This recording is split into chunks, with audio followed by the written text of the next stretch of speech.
আমাদের তারিণপুর এলাকার একজন বিশিষ্ট ব্যক্তি, একজন ব্যবসায়ী, একসময় তিনি একজন বিশিষ্ট ব্যবসায়ীও ছিলেন এবং তিনি সমস্ত জীবন একসময় আমরা দেখেছি উনি মার্ক্সবাদী সিপিএমের আদর্শে একজন সিপিএমের একজন একনিষ্ঠ কর্মী ছিলেন এবং সিপিএমের আদর্শান্বিত ছিলেন।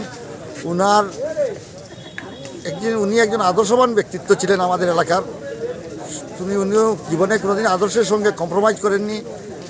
তাই উনার মতো একজন ব্যক্তিত্ব আমাদের এলাকা থেকে চলে গেছেন, আমাদের মাঝ থেকে আজকে চিরদিনের জন্য চলে গেছেন। তার জন্য আমরা অত্যন্ত মর্মাহত এবং আমরা আজকে উনার মৃত্যুতে আমরা গভীর সমবেদনা জ্ঞাপন করছি। তৎসঙ্গে উনার পরিবারের সদস্যের প্রতি সমবেদনা জ্ঞাপন করছি এবং তাদেরকে যেন খোদা তাআলা পরিবারের সদস্যদের ধৈর্য শক্তি প্রদান করেন এই কামনা করছি। এবং উনি যে আমাদের এলাকার একজন সমাজসেবী, ব্যবসায়ী, বিভিন্ন সর্বগুণে ব্যক্তিত্ব ছিলেন এবং সহজ সরল জীবনযাপন করছেন, এরকম ব্যক্তিত্ব আমাদের মধ্যে আর একটা শূন্যস্থান হয়েছে।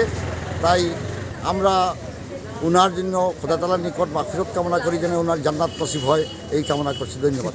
ওনার নাম এবং ঠিকানা? উনি তারিণপুর তৃতীয় খণ্ডের জামালউদ্দিন তালুকদার, তারিণপুর তৃতীয় খণ্ড নিবাসী জামালউদ্দিন তালুকদার। উনি আজকে আমাদের মধ্যে থেকে চলে গেছেন কাটিগড় সমষ্টির অন্তর্গত তারিণপুর এলাকার। তাই আমরা ওনার জন্য সকালে মাগফিরাত কামনা করছি। আসসালামু আলাইকুম।